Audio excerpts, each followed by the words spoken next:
Good afternoon, ladies and gentlemen, and welcome to another episode of the Daily Friend Wrap. I'm your host, Nicholas Lorimer. Today joined by our defense expert, Ricardo Teixeria, and we're going to be going through, a bunch of stuff about South Africa's defense situation and also some politics if we have time for it at the end. So let's start off with our first story. There's reporting in Defense Web that the United Nations is in the process of downsizing its mission in the DRC, the MONUSCO mission in the Democratic Republic of Congo. The idea here is that this is, I think, supposed to expire on the 20th of December, I think I'm correct in saying. 24th, I believe. 24th of December. 24th. And what forces of South Africa's are still present in the DRC after our horrific defeat there will in theory, be brought home. We still have some units there: tactical intelligence unit, air medical evacuation team, composite helicopter unit, and quick reaction force, according to the Defense Minister, Angie Boteka. We've recovered a lot of our equipment, but not all of it. One of our Oryx transport helicopters is still in the DRC, which has not been able to be brought back. Some flew back, others had to be transported via other countries back home. Ricardo, you have some thoughts on this in general, and then let's go from there into a broader discussion of where the SANDF is now. But let's just start by talking about this mission. I mean, what are we going to do? There's some talk of extending this deadline because the conflict is continuing despite attempts at peace agreements. Is there any possibility you think government's going to send soldiers back after what's happened?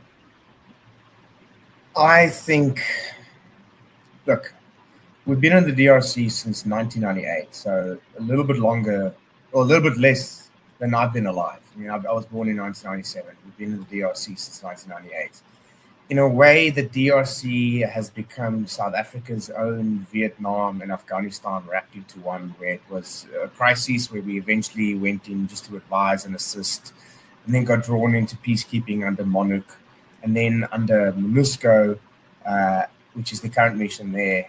Since 28th of March 2013, we've been involved in the Force Intervention Brigade. Now, the Force Intervention Brigade under MONUSCO in the Eastern DRC is made up of South Africa, Tanzania, and Malawi, and it is currently the only UN deployment that has an authorization for the use of force. And it is tasked to carry out targeted offensive operations to, quote, neutralize and disarm enemy groups and rebel groups in the Eastern DRC. If that sounds familiar, that was also the mandate for SAMI DRC, which we deployed under since the end of 2024, which ended with the second Battle of Goma earlier this year, that saw 14 South African soldiers killed during the battle, and over 170 wounded, and the large contingent of South Africans surrender to M23, being the largest surrender, the only surrender of South African troops since Tobruk, and the first time that South Africans have surrendered to a non-state actor. Be it as it may that it's a proxy force, it in itself is a non-state actor group. Right, so just to be clear, there are only two armies the South Africans have surrendered to, or two forces, the Axis powers in World War II, after a big defeat in the desert, and M23, which is... Yeah. The second one is a little more disappointing than the first. Yeah, I mean, the first one, it was a multi-week-long siege of Tobruk that resulted in no reinforcements and supplies being able to come in, and them running out of food and ammunition and being forced to surrender. Whereas this time, the big problem with SAMI DRC was that there was this belief that, what the 5,000 troops under the Force Intervention Brigade and the 15,000 under MONUSCO couldn't do, we were somehow going to do with 5,000 troops under SAMI DRC, with only 2,900 coming from SANDF, which we never met that total mandated commitment. I believe the total number that we actually had at the time of the battle was 2,240 plus and minus, roughly around there. And now tomorrow there is going to be discussion in the Joint Standing Committee of Defense on whether or not SANDF is operationally ready for a potential rotation again under MONUSCO. even though SAMI DRC has concluded, we are still committed under MONUSCO. And I believe the number of rotations we've done out of and into the DRC exceeds 30. The US did, I believe, 24 rotations in Afghanistan. So, yeah, we've been in the DRC longer than the US was in Afghanistan and Vietnam. And we failed to learn any combat lessons from the terrain, from the type of enemy we fought. I mean, I was at the capability demonstration last week for the South African Army under exercise Lorimer 4, which was, they called it a divisional exercise, but it wasn't quite a division. It was more the rapid mobile modern brigade, around 9,000 troops that exercised. And they have these signs everywhere at Lahatla saying, train as you fight, but we haven't fought in a flat, arid terrain, you could say, since we were in Sudan, which we left in 2009. And again, I look at this and I'm like, what are we trying to achieve in the DRC? We've been there now since in our pre-show discussion, you made the point that Namibia is basically what our soldiers are kind of still training for in this terrain. At Lahatla, yes, you see them doing mobile, motorized, and mechanized operations. Not really combined arms because they're not able to do it all simultaneously. But yeah, we've got this idea that we're still going to be able to do mechanized combined arms across the open flat African plains in the arid savannah, but that's not where we're fighting. We're fighting in volcanic jungle terrain in the eastern DRC. We're fighting in semi-tropical areas in Mozambique, even though we're not there anymore. But that's more the areas we find ourselves fighting in, and that's not conducive to mechanized operations. It's conducive to jungle light infantry, and we just haven't. SANDF just hasn't been able to learn that lesson. And so with the mission creep and all of this that's been going on, like, again, we've been in the DRC for 27 years. What are we still trying to achieve? At what point are we going to say we've done what we can do, we've done enough, we can't do any more, mission over?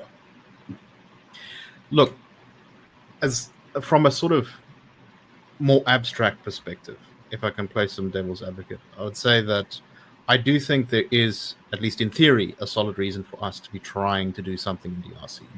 This is a huge country. I don't know what its population is. It's like 80 million or something like that. It's a very, very big country. It's got all these resources. It's very large in geographic size. And it is, of course, one of the most poorly run, poorest and unstable countries on Earth. And, if it collapsed into the kind of conflict that we saw in the 90s when there was that invasion by Rwanda, Burundi, and Uganda, and then it is called often Africa's World War, where sort of countries the Great African War pulled in. Yeah, exactly. Zimbabwe got involved in that one. Robert Mugabe sent troops. There were multiple other and we stayed out of it. Yes. There's potential that something like that might have really bad consequences. You could see a huge flood of maybe refugees or something coming out of that. I mean, there's already a lot of people from the DRC in South Africa, basically because the country is such a disaster zone, who've come here over the years seeking better conditions. So, in the abstract, us, even if it's a completely thankless task, and even if it's trying to sort of hold together something that is only like barely a country, I think there is some value in it. But that defense stops when you recognize the problems that the SANDF has, the problems of, as you've detailed at length, I mean, the not the right training, as we've talked about in the past, not the right equipment, not the right funding. Decades of underfunding. The role is low. Yeah, exactly. And that, for me, is the real issue here, is we can't even begin to discuss the sort of merits about whether this is a good idea. And as you've laid out, there may be a reason to suggest this isn't a good idea at all. But regardless of that question, we're not even at the sort of point where we have an army that is in a state to properly deal with this issue. Your thoughts on all that? Look, I agree with you. There are many, many reasons why we should be there. But when you come down to brass tacks, whenever you do a mission like this, you need to decide on an end goal. Like, what are we going there to achieve? What does achievement look like? What does success look like? What are the steps necessary to get there? How long is it going to take to get there? What is the cost going to be? And at what point can we say it's unachievable and we've done enough and we're going to pull out? Because again, Yeah. I mean, the DRC is a country, I've got it up here, estimated 114 million people. Oh, wow. We've been in the Eastern DRC. Yeah, we've been in the Eastern DRC since 1998. We didn't get involved in the Great African War because we decided post-94 that SANDF and our military would never again be involved in a conflict outside our borders. And then this massive conflict sprung up as a result of the Rwandan genocide. And eventually all the other African countries were like, South Africa, where's that big military of yours? We need you. And the government decided, okay, we're going to commit this giant big military of ours. And over the next 3 decades, we're just not going to fund it, but we're going to expect it to go out there, achieve some form of success, rotate troops every 12 months, not equip them properly, not supply them appropriately, not train them appropriately. But every year, we're going to ask them to rotate and go in again. And at what point, it's the literal definition of insanity. We do the same thing every year, and somehow we expect at some point that there's going to be a success. And there have been successes. I mean, in 2014, we had the Battle of Kibati under the 4th Intervention Brigade, where we kicked M23 out of the Eastern DRC back into Rwanda. And now, 11 years later, they came back and they dealt a very decisive blow to the South African military. But of the fact that another rotation is on the cards, it shouldn't even be a question at this point. It should be, we're drawing down. We can't afford this. Success is unachievable. We know there's a UN mandate there, but it's just success is not a possibility at this point. So, I think you're completely right in saying that the exact objectives are not very clear here. The famous German war theorist Karl von Clausewitz said that famously that war is politics by other means, and also that I think he defined war as the organized mass human violence to force the other side to accept your will, something like that. Yeah, to accept your political objectives. Is the objective to keep Rwandan-backed forces out of the DRC? Well, I mean, it's not clear. I mean, I don't think South Africa is always necessarily clear on what our relationship towards Rwanda is in these conflicts. You always hear the DOD and the DIRCO, Department of International Relations and Cooperation. They always talk about achieving peace on the African continent and silencing the guns by 2060. This is a big priority of theirs. I've heard it a lot over the years, and it drives me nuts. This silencing of the guns, because the guns have gotten nothing but louder, but the only ones that have gotten quiet are our own. And it's clearly it's a big priority for DIRCO and a diplomatic objective to be involved in peacekeeping and to be able to assist. But there's this complete disconnect between what DIRCO wants to achieve, what the government is willing to fund, and what SANDF is able to contribute.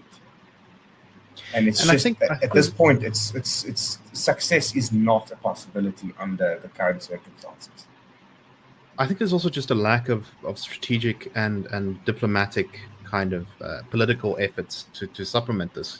It's one thing to have your military involved and playing a role, but then, what's your strategy for stabilizing the DRC's government? Do you have one? Do you want to be involved in that? Those are important questions that you have to answer. What is your diplomatic relationship towards countries that are backing groups like M23, like Rwanda? Are we trying to pressure Rwanda diplomatically in a serious way?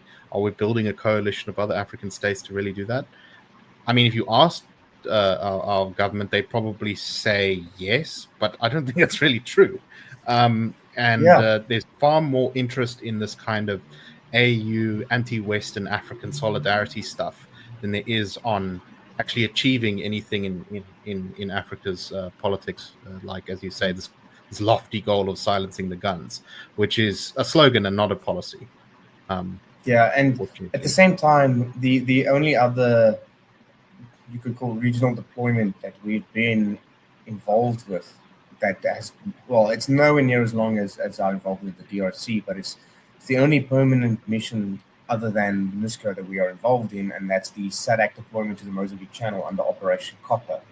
And we haven't done a patrol there at all in the last few years. We've tried, but we have not been able to enter the Mozambique Channel because we just have not got the capability to deploy. Aren't we ships that cooperating far.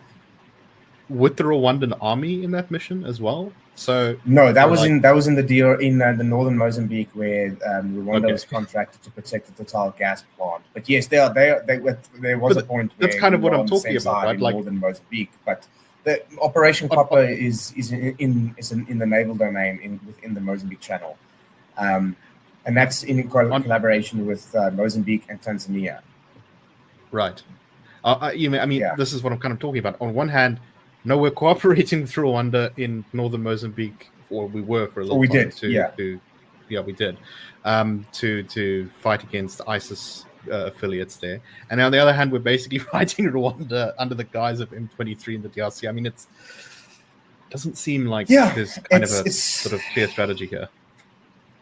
There isn't a strategy, and I think that is the major issue. Like, again, there's been all this mission creep, but what is the end game? What is the goal we are trying to achieve? Because if you do not have one, we'll be in the DRC for another 28 years, and we won't achieve anything more.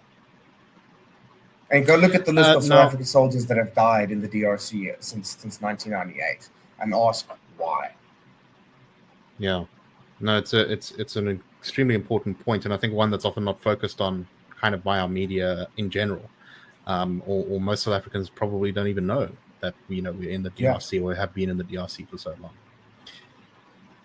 You recently, as you mentioned earlier, attended the SANDF a capability demonstration. Do you just want to tell us a little bit about that before perhaps we move on?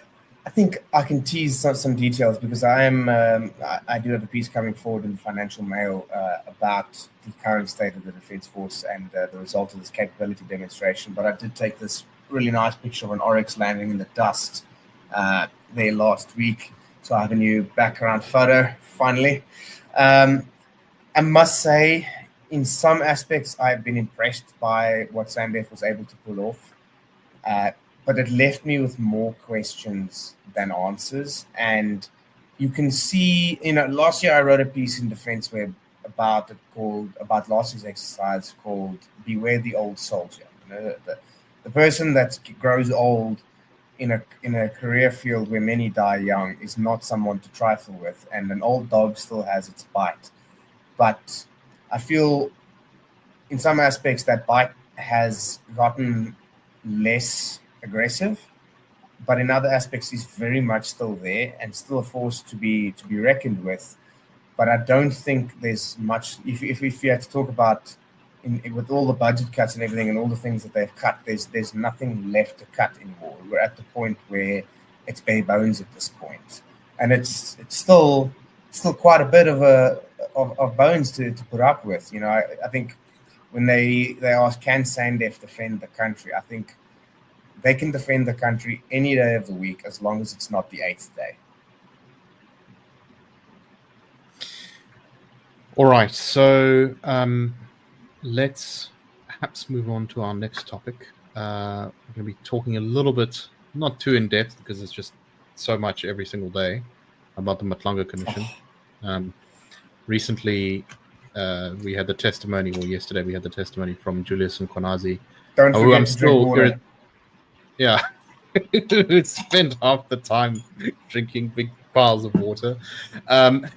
I also am still irritated that we're having a major news story where two of the key players both have the same surname. The same name. On a brief aside, in university I studied medieval history, and the Wars of the Roses were very irritating for this exact reason, which is that you had a lot of people with the exact same surname, because they're referred to by their title.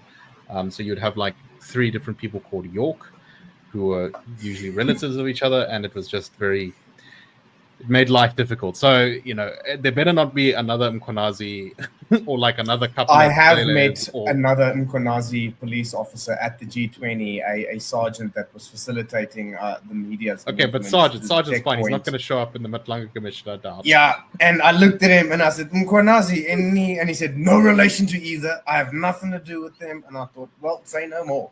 I had to ask, but, it's good to know. Yeah, and regarding the testimony from Julius Mkhwanazi, I know that there have been a lot of questions about his competency and his ability to hold office. And say what you want about his level of corruption and abuse of power, but the one thing he demonstrated with absolute resolve to South Africans is how to maintain an appropriate level of hydration. I know people are saying he was gulping down water, but 2 liters of water is just the bare minimum that you should be drinking a day to maintain a level of hydration in our climate. And I think if there's anything we can learn from him, it's how to stay hydrated. Well, at the same time, he admitted yesterday that he had given permission to murder-accused entrepreneur Vusimuzi Katmatala's security company. He'd given them permission to conduct, quote, crime-fighting operations. He also spent a lot of time arguing. Yeah, that's an interesting thing to allow people who aren't police officers to do.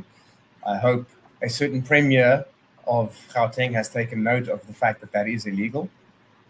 Right. This is the kind of crazy thing about this is that constantly, I remember when I was a ward councillor, we'd have these CPF meetings, and this was in it was a quite nice area, so there were lots of private security companies, and they were always asking the police, can we do this? Can we do this? Can we have permission for this? And the answer would always be no. No, you can't. Yeah. You need us to do that. You're not a police officer. You're not a police officer. You can't do that. And there were people in the community who wanted to do something on one of the parks. And they said, can't we deputize the security officials just for this thing? And the police always said no. But apparently, if you're getting medical contracts with the police, you can go ahead and do what you like. You can have a private army with police powers, which must be nice. All you got to do is pay some bribes. See, that's the thing. In the ward there, you guys didn't come with a Woolies bag full of cash. That's the key. Clearly. Which is, just kind of interesting that ideology, sort of government's ideology, the ANC's ideology, is so strictly to hold on to control. Unless you've got a really nice crate of whiskey that you're willing to give away, apparently. Yeah. But anyway, the other thing that I was struck by was the DA was putting out on its social media this questioning of Katmatala by Gilles Breitenbach. And Katmatala just, here's this guy who, if you read the stuff about it, he's like at the really sort of, he's kind of connected to so many some Machiavellian Godfather type character. Yeah, exactly. You see him come up under scrutiny from people in Parliament, and he just kind of folds and has no counterpoint. Glenys told him straight up, "You're not a businessman. You're a crook." And he said, "I am." Okay, he's nothing if not self-aware. And there was also just this sort of fact that he basically walked himself into kind of sounding like he admitted that he had been bribing people. He had this testimony that he was giving favors to government officials in order to get business out from them. And I think for me, this just reveals a simple point, which is that this is not the great mastermind web. This is a web of influence and corruption that is maintained by fear and by just generally a lack of political will, because so much of this is entangled with the ANC's internal politics. What I find funny, and where I think the biggest losers out of all of this is Woolworths, because I think every police officer is going to be so afraid to be seen in public with a Woolies shopping bag now. They're all going to be shopping at Checkers, so I think that's going to be a win for Checkers. But it's again that you see here that this wasn't some grand conspiracy. They were discussing these things over WhatsApp, out in the open, with very little attempt to hide it. And to see him say that the former police minister, Becky Taylor, is an extortionist. I mean, tell me something new, firstly. But just to see that it's like, yeah, none of this was in any way, shape, or form hidden or a conspiracy. It was just kind of all happening in the background casually. Right. And that, I think, reveals the political problem here, which is, unfortunately, until politicians are willing to actually act or disentangle themselves from these networks, because that's clearly the reason so often that there isn't action taken, is that this is, people who are funding politicians and such, that, real consequences, I think, are not going to come. Ruby wants to say hello, but bye-bye, Ruby. Cat's always choosing the best time. Always. Yeah, she wants to see who I'm talking to. I'm just very lucky my cat isn't jumping on my head, which she likes to do from time to time.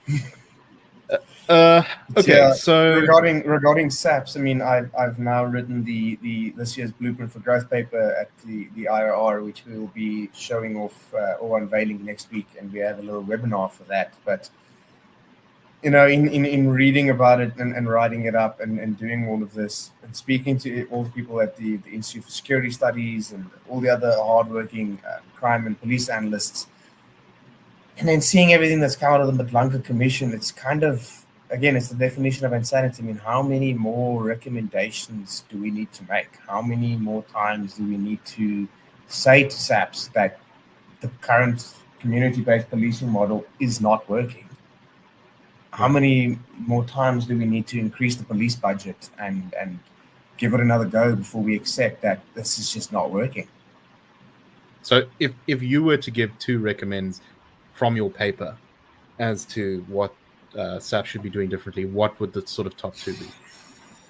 Fire everyone. I think that would be step number one. I mean, we can take a lesson from Georgia there with the former Georgian Prime Minister, or President, I can't recall right now, but Saakashvili, who decided that the only way they could reform the police force was to completely start over from a blank slate and start by firing everyone, and everybody has to reapply for their position. And then in that, you can see, like, well, is this person here based on political favor, or are they here because of the merits that they have demonstrated and their competency and their skill, or is it just cronyism and cadre deployment?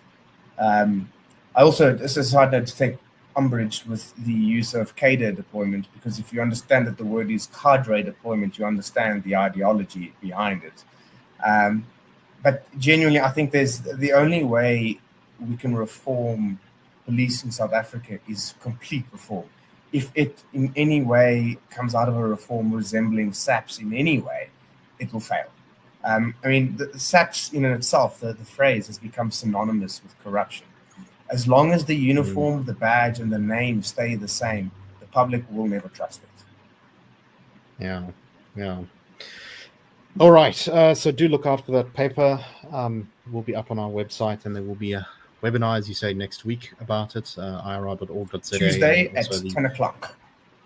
Yes, and that'll be on the IRR's YouTube page, which you should also check out. Last thing, talking about politics, Gauteng ANC leader Panyaza Lesufi has had some, shall we say, rather frank words for the ANC caucus in Johannesburg. The ANC in Johannesburg is currently in the midst of a factional conflict over who's going to be the next leaders. This is causing all sorts of problems for it, because there's worry that the leadership battle is going to get so vicious that it will finish off any chances the ANC has of holding on to its position in Johannesburg in the next local government elections, which are now probably less than a year away. I mean, we're not entirely sure, but around 12-ish months away from now. Yeah, we don't know the date yet, but I think it's going to be within the next 12 months. I think it'll be before November, probably 2026. South Africa stops in December, and yeah, doing we're not going to vote in December. I think doing it in, I think the latest can be February. Doing it in January, I think, is also probably going to be difficult, and so going to be in February, possible but unlikely. It's too soon. I think November is more likely, but we'll see.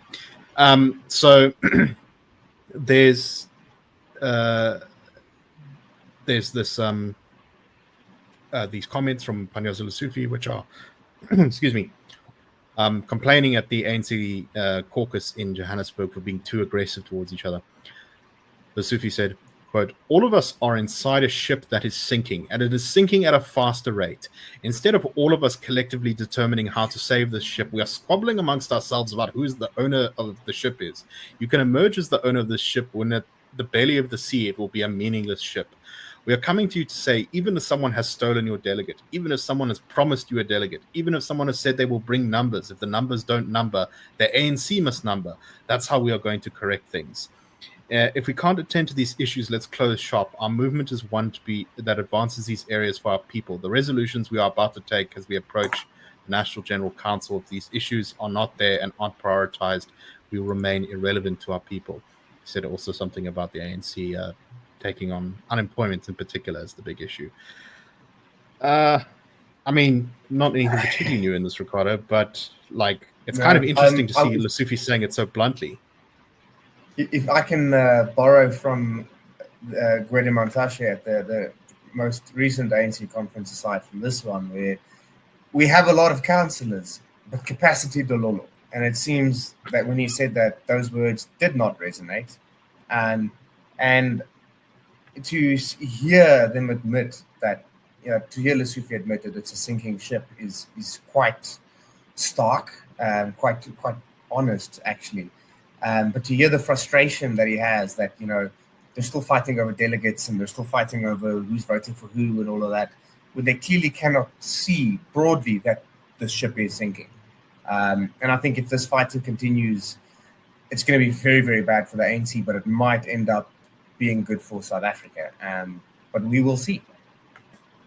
We will see. Yeah, I mean, look, there's two interesting questions. Well, there's sort of in at least when it comes to Joburg in the next local government election, there's the question that is still, I think, a very open question: how well is the DA going to do?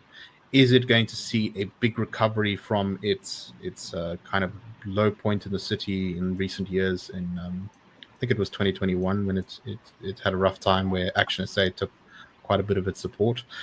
How is the ANC? But the question of how the ANC is going to do is a much more settled one. I think it's going to be a really bad election for the ANC. Now, whose benefit is that going to be? Is that going to be the DA's benefit?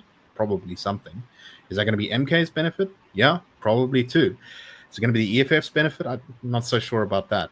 Where that ANC support will go, I think, is an open question. But right now, the ANC in Gauteng just looks in such a state that I think it's going to be very difficult for them to pull off a strong performance in the local government election, at least in Joburg and probably Tshwane as well. Any final thoughts? I think to paraphrase an age-old saying, only three things are certain: death, taxes, and the ANC's electoral decline. We shall see. I think there is a tiny bit of polling to suggest that MK having a really bad time could help rescue the ANC. But how bad does that have to be? Yeah, I'm skeptical that those voters won't either go to the EFF, to some new party, to the DA, or just not vote, which is the other thing that many South Africans do when it comes. I think the people that break from the ANC are more likely to not vote for another party, or if they do vote for another party, not go back to voting for the ANC because that party is underperforming. I think if MK underperforms and does badly in KZN, it may help the ANC in that they end up with a larger share of the vote, but that might just be because of an overall lower voter turnout, not because people are going to vote for the ANC. Yes. Okay, well, thank you very much for listening. We hope you found the show interesting. Thank you, Ricardo, for your wisdom and knowledge and all of that good stuff. And we shall see you all on the Daily Friend show tomorrow for the live show at 1:30. And then we'll have our special sort of roundup of the year show on Monday between 1 and 2 o'clock. That'll also be live. So join us for that, please, as well, if you're interested. We'll see you all then. Cheers, everyone. The Daily Friend show and the Daily Friend are a project of the Institute of Race Relations, the IRR. The IRR is a think tank which was founded in 1929 to study race relations in South Africa and works to change government policy to improve race relations through non-racialism and to ensure the prosperity of all South Africans. If you like our work and would like to support us, please go to irr.org.za and click Support the IRR, or you can go to thedailyfriend.co.za and click the Fund Us